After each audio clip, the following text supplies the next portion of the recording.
Thank you, Mr. Vice President. I'm going to change the topic just a little bit because there was a questions that came up, and I've been asked about this on a couple of media interactions regarding the interventions that we're talking about. And it's important because it's about something that I said yesterday about what we would likely see. Whenever you put the clamps down and shut things down, you do it for two reasons.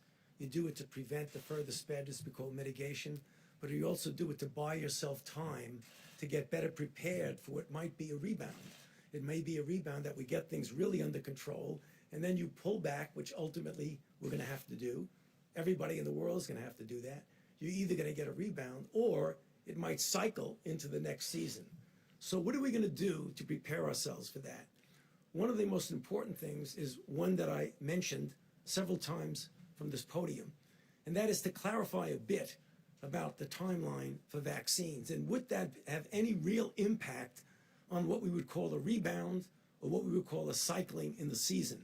Certainly, for sure, a vaccine is not going to help us now, next month, the month after. But as I mentioned to you, we went into a phase 1 trial, and I keep referring to one vaccine. There's more than one. There's a couple of handfuls of vaccines at different stages of development, but they're all following the same course. And the course is you first go into a phase 1 trial to see if it's safe, and you have very few people, 45 people within a certain age group, all healthy, none at really any great risk of getting infected. And the reason you do that, because you want to make sure that it's safe. Then the next thing you do, and that takes about 3 months, easily, maybe more. So that's going to bring us into the beginning or middle of the summer. Then you go to a phase 2 trial, or what we say 2-3, which means we're going to put a lot of people in there. Now, we hope that there aren't a lot of people getting infected, but it is likely there will be somewhere in the world where that's going on. So it's likely that we will get what's called an efficacy signal, and we will know whether or not it actually works. If, in fact, it does, we hope to rush it to be able to have some impact on recycling in the next season. And like I said, that could be a year to a year and a half. I'm not changing any of the dates that I mentioned.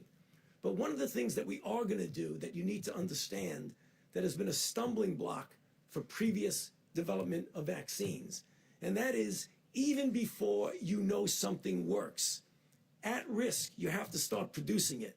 Because once you know it works, you can't say, great, it works. Now, give me another 6 months to produce it. So we're working with a variety of companies to take that risk. We didn't take it with Zika. That's why, we have a nice Zika vaccine, but we don't have enough to do it because there's no Zika around. Same with SARS.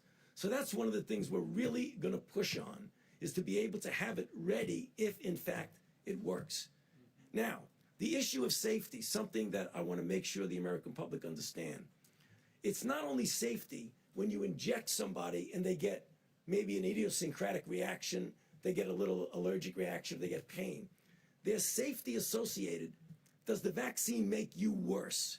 And there are diseases in which you vaccinate someone, they get infected with what you're trying to protect them with, and you actually enhance the infection. You can get a good feel for that in animal models. So that's going to be interspersed at the same time that we're testing. We're going to try and make sure we don't have enhancement. So the worst possible thing you could do is vaccinate somebody to prevent infection and actually make them worse. Next, and finally, with regard, I'll get you to your question.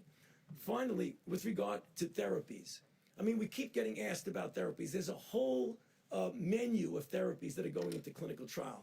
As I've told you all, and I'll repeat it again, the best way to get the best drug as quickly as possible is to do a randomized controlled trial so that you know, is it safe and is it effective? If it's not effective, get it off the board and go to the next thing. If it is effective, get it out to the people that need it. So you're going to be hearing over the next month or more about different drugs that are going to go into these randomized controlled trials. And I feel confident knowing about what this virus is and what we can do with it, that we will have some sort of therapy that give at least a partial, if not a very good protection in preventing progression of disease. And we'll be back here talking about that a lot, I'm sure. Thank you. Tony, you can take a question. If I could just go back to what you're saying about this idea of risk, drug manufacturer, are you saying that at some point in the phase 2 trials, that if you're seeing some form of efficacy that you may try to convince a laboratory to spool up production at that point so that there's a Even reservoir? before, even before. When I go into phase 2, I wanna find somebody that's gonna make it. Well, partially the federal government, I think in some respects to de-risk it, but also investments by the companies. A lot of companies are not shy now about doing that. Usually, when you do that at risk, John, you gotta give some backup for them. And we've done that. We've put hundreds of millions of dollars into companies to try and make vaccines. I wouldn't hesitate to do that for a moment now.